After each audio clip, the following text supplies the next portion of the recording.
happening, gang? It's your boy Retro back again with another reaction video. Yeah. Today we got another huge update. You guys can probably already tell that it is going down. Just by that title alone, you guys are definitely going to want to check this one out. So we're now seeing the walls of justice quickly closing in on Dr. Jill Biden after being subpoenaed to testify in front of oversight for her role in the Joe Biden cover-up scandal. Guys, I'm excited to get to this one, so we're not straight into it. All I ask that you please hit that like button, hit that subscribe button. And without further ado, stop straight into it, folks. Check this one out. Listen, I'll tell you something that I haven't said before because it came from a Secret Service whistleblower this past year. I talked to so many of them after the attempted assassinations of President Trump, but this Secret Service whistleblower actually was assigned to Biden, and he told me that Biden used to get lost in his closet in the mornings in the White House.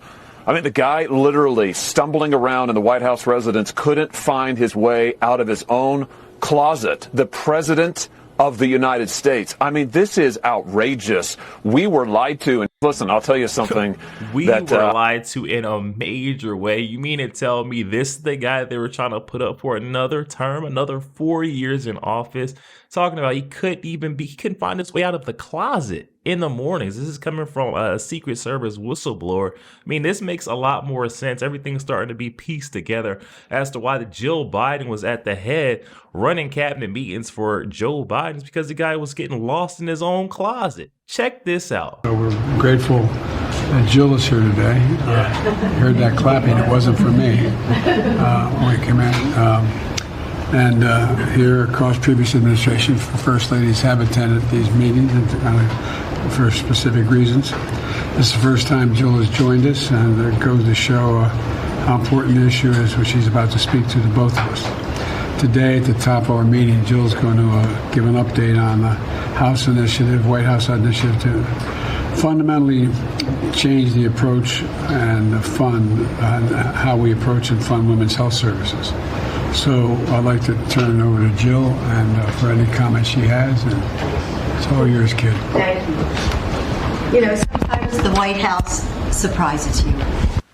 So we're grateful that Jill is here today. And they tell me that I'm just thinking of, like, if the shoe was on the other foot, there would have been so much outrage. This would have been the running story, the headline across all media outlets.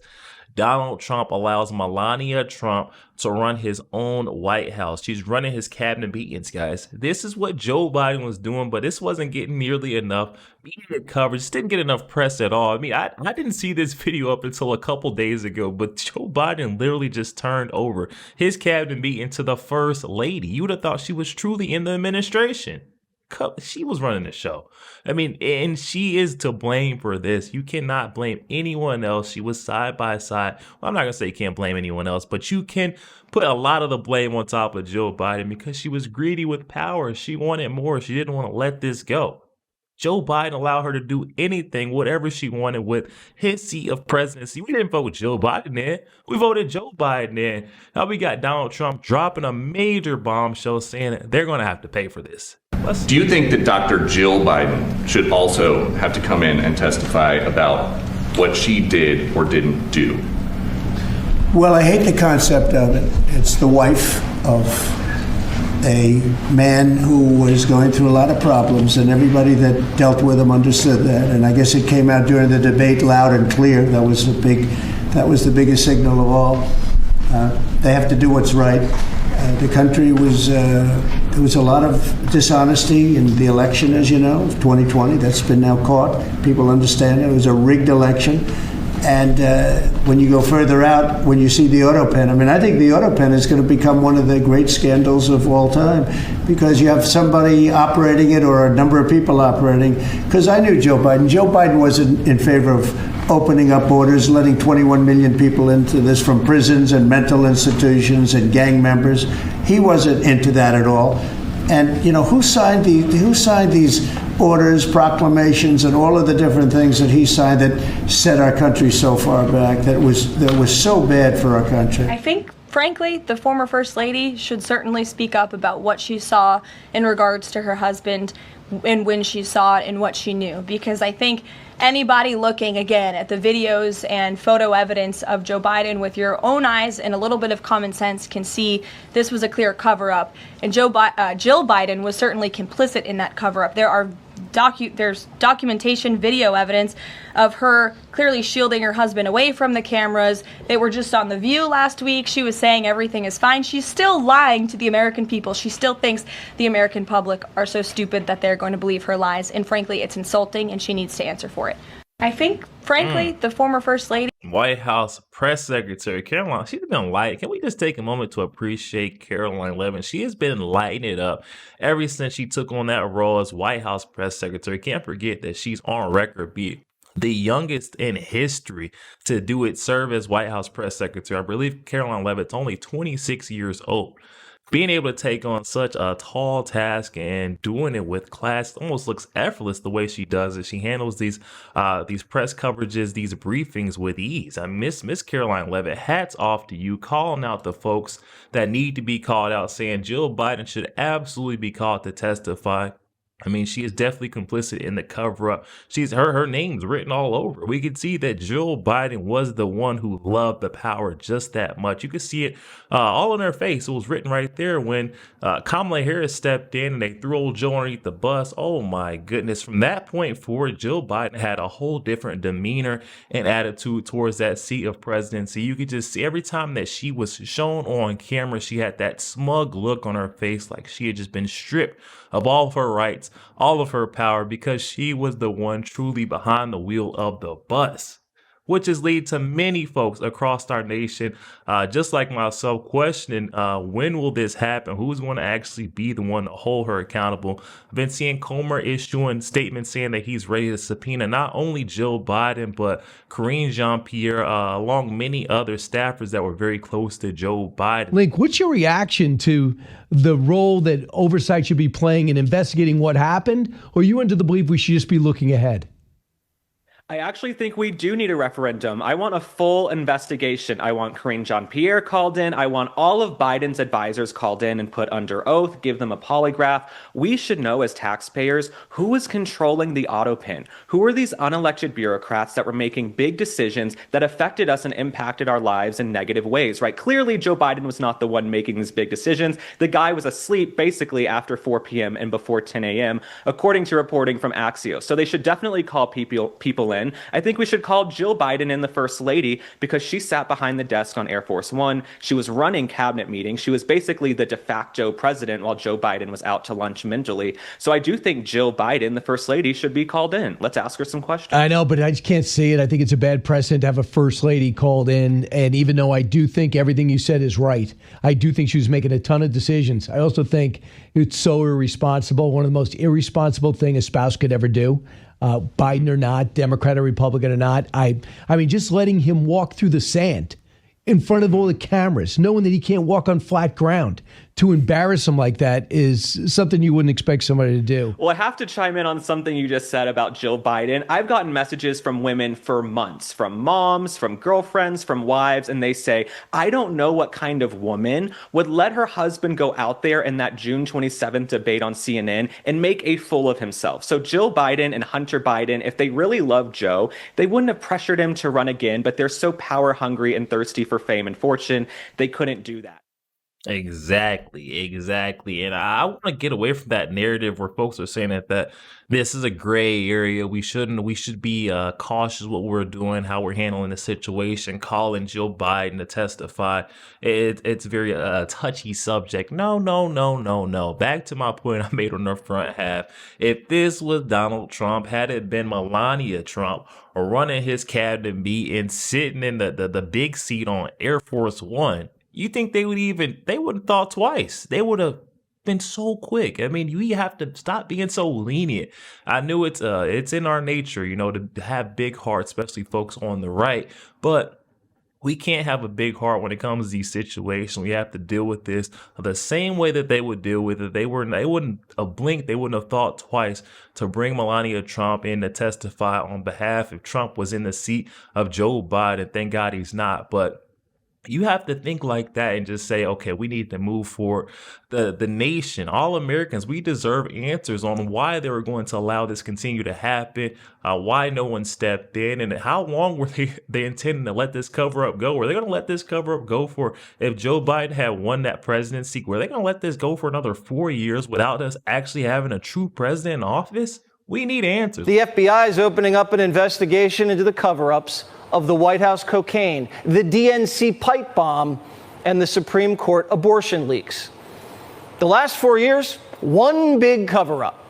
Comer told us the other night that he's already subpoenaed Biden aides to come in for depositions, and he'll be issuing subpoenas to Hunter and Dr. Jill, too. Sometimes when you confess to a crime, you feel better. A big weight is taken off your shoulders. Liberal philosopher Sam Harris said, "I'd destroy democracy to beat Trump."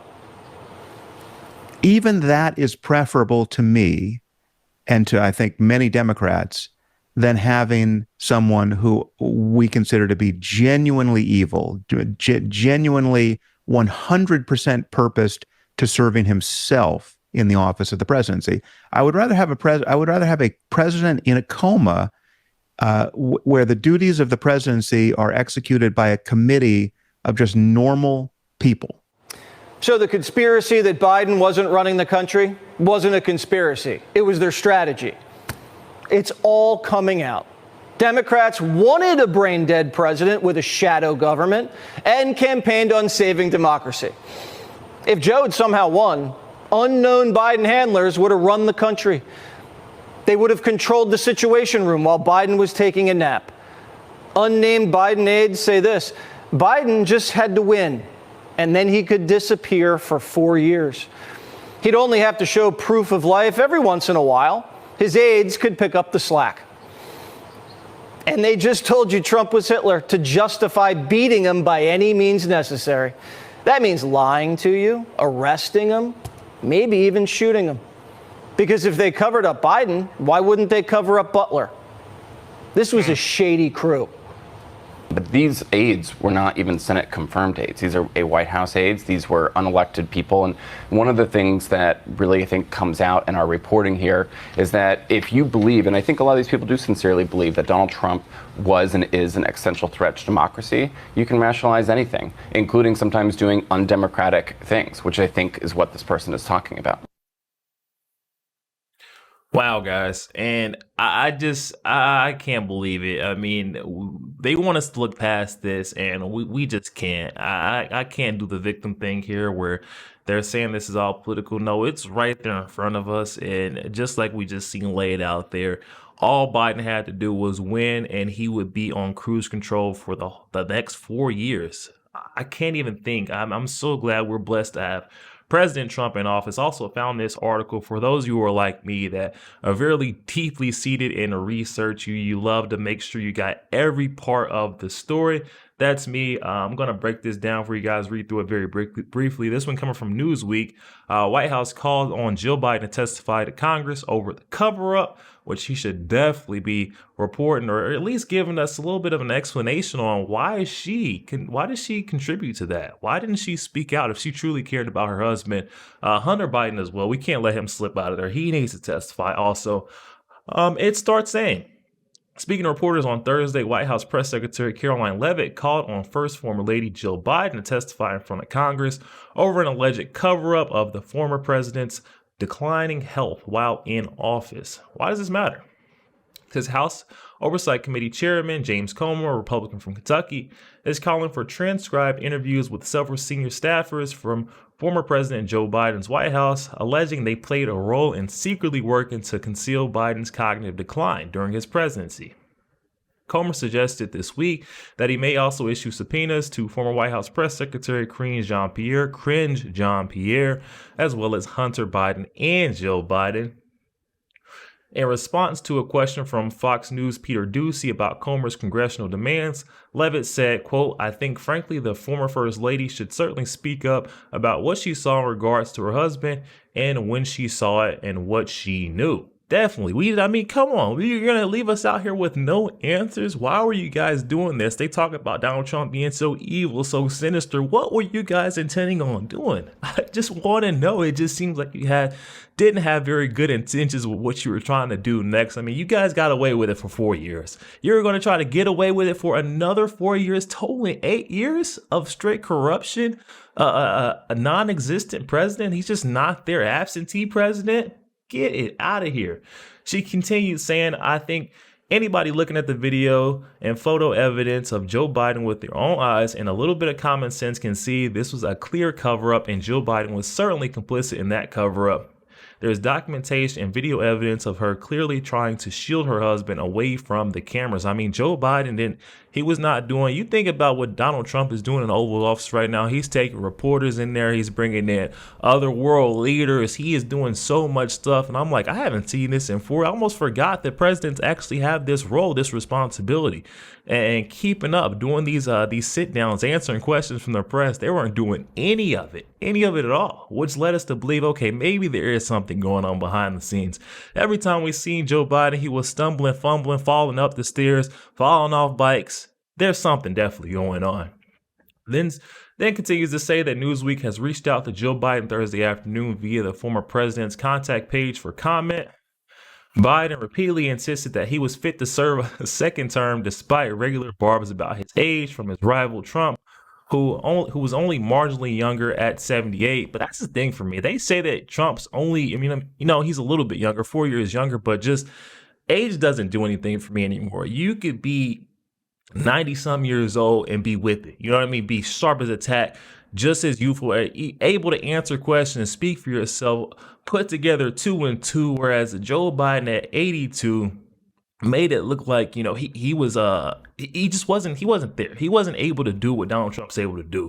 This is what I'm trying to say. 78 years old, Donald Trump acts like he's a 50-year-old. He's up, he's with it, he's on the golf course, he's flying around all around the country, all around the world, honestly.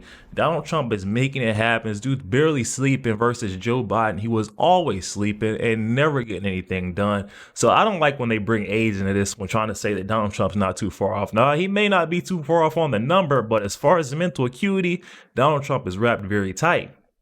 Then goes on to say that Trump described Joe Biden as cognitively impaired in September 2023 and during the 2024 race, pointing to a number of gaffes that the then president had made, such as falls, apparent confusion, and rambling speeches.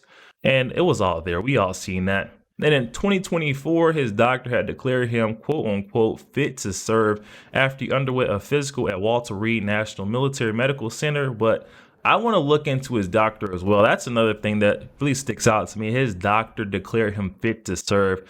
And this was just early last year, and not even a full year and a half later, he's getting diagnosed with severe cancer. I mean, what was it, stage 7? You can't tell me that Joe Biden got this and it developed to progress to that stage in less than a year and a half. That's not right. His doctor definitely had a role in it as well. We should call him to testify. We can't overlook all these key figures. There was more than just Joe Biden, Hunter Biden, Kamala Harris, Karine Jean-Pierre that actually knew about this. It was the doctors as well. It was the folks, his staffers, his aides, the folks behind the scenes that were also green stamping this guy, declaring him fit to serve when clearly Joe Biden was not fit to do anything but go take a nap, a load off, a good old vacation. Then goes on to say that Biden eventually stepped aside on the presidential campaign trail last year, which left then Vice President Kamala Harris at the top of the Democratic ticket. She later lost to Donald Trump, and some Democrats were furious at the bungled campaign, accusing Biden of damaging the party's chances by hanging on to power too long. And that's what kind of throws me off as well. Like, it wasn't just Biden holding along. If I can recall this correctly, there were many folks coming out endorsing Joe Biden, saying that he has the top of his game, the best he's ever been. We haven't seen this Joe Biden all the way up into that debate. Is when folks start saying, I don't know, maybe we do need to go somewhere else. But before then, no one was upset. So I don't want to hear one thing from the Democrats saying they're furious about Joe Biden staying there too long. No one said a word until Joe Biden had that disastrous, a debate with Donald Trump. He absolutely wiped the floor with them. Same with Kamala Harris. Then continues saying the growing scandal about Biden's health was exacerbated when it emerged earlier this month that Biden is battling an aggressive form of prostate cancer. In addition, a new book by CNN's Jake Tapper and Axios' Alex Thompson, which has shot to the top of the bestsellers chart, suggests that senior members of the Biden administration were aware of his fragile health for some time before he stepped down. That's what I'm saying. That's the point that I'm arguing. Biden's administration were well aware of his fragile health way before he stepped down, way before that debate, but they allowed this to continue to go on. That's the point that I'm trying to illustrate for you guys. Then says Tapper said earlier this week that the alleged scandal may have been even worse than Watergate, because we're trying to figure out what was their plan. What were they doing behind the scenes, behind Joe Biden's back with said auto pen? In a recent appearance on The View, Joe Biden pushed back on some accusations she had isolated her husband from the public. Quote, "It was very hurtful, especially from some of our so-called friends," she said. "I did not create a cocoon around him. I mean, you saw him in the Oval Office. You saw him making speeches. He wasn't hiding somewhere. We seen him in the Oval Office, a couple photos, but we did not see him making speeches. I could tell you that right now." Joe Biden couldn't put two sentences together for a second there, and I still don't believe he can. Meanwhile, nearly half of Americans believe President Trump is not being transparent about his health, according to a new poll. Hold on, wait, no. It says the latest YouGov/economics poll conducted between May 23rd and 26th among 1,600 adults found that 45% of respondents felt that Trump had been not at all or not very transparent about his health, while 40% said the exact opposite. The poll had a margin of error of plus or minus 3.2 percentage points. According to the same survey, 61% of respondents felt that Joe Biden had not been transparent about his health, compared to 31% who believed he had. I would love to see who they're polling here. Who are they polling, these 1,600 adults? I would like to know that. What has Trump not been transparent about as far as his health? I mean, this guy he's with it. He's equipped. I mean, his mental acuity hasn't fluctuated at all. I feel like we've got the same exact Donald Trump, if not wiser, from that first administration, that first term that he served. He now knows that there was lots of snakes in the grass and he needs to be very careful. Cut that grass very short so you can at least see the snakes when they're trying to slither through and bite you. Then it says Comer told reporters earlier this week, obviously we're interested in Jean-Pierre. We're also interested in Jill Biden, Hunter Biden. Quote, "If the trail leads us up to the next step, which many believe would be perhaps Jill Biden, Hunter Biden, then we will go there." Former First Lady Jill Biden spoke on The View, saying Joe worked really hard. "I think he was a really great president. If you look at things today, give me Joe Biden anytime." What? Joe Biden could have never done the things that Donald Trump. He's already said he couldn't do it. I mean, the way we sat and cried, pleaded with this guy, please close down, seal our southern borders, Joe. But what are you going to do? He's like, I can't do anything without the other side of the aisle. We need Republicans. You need to point the finger because Trump did it. He wouldn't, like, every single time he was pointing the finger, but yet Joe Biden is saying that, look at things today, give me Joe Biden anytime. Joe Biden could have never had the backbone to speak up for Americans being ripped off, screwed over, counter tariff, and all these other foreign nations to make sure we're, equal on the world stage. You can't tell me Joe Biden was going to be able to do that. Then we got Caroline Leavitt joining in, also ripping the First Lady over her remarks on the set of The View, saying that she was saying everything is fine. She's still lying to the American people. She still thinks the American public are so stupid that they're going to believe her lies. And frankly, it's insulting and she needs to answer for it. It feels like a slap in the face every time they get up there and try to tell me, we didn't know anything. Oh, Joe Biden, he's fine right now in my eyes. I feel like I've been slapped in the face over and over again. So what's going to happen next? That's the big question. It says, Comer issued a statement on Wednesday night saying that he's even open to bringing former President Joe Biden before the House Oversight Committee as part of his investigation into the 82-year-old's cognitive condition and alleged use of the auto pen to authorize documents. Wow. we're going to bring Joe into this. Incomer says that we're going to see who was given the directive to sign these. If everyone says it was Joe Biden, then I'm certainly open to bringing him in. Bow. Wow.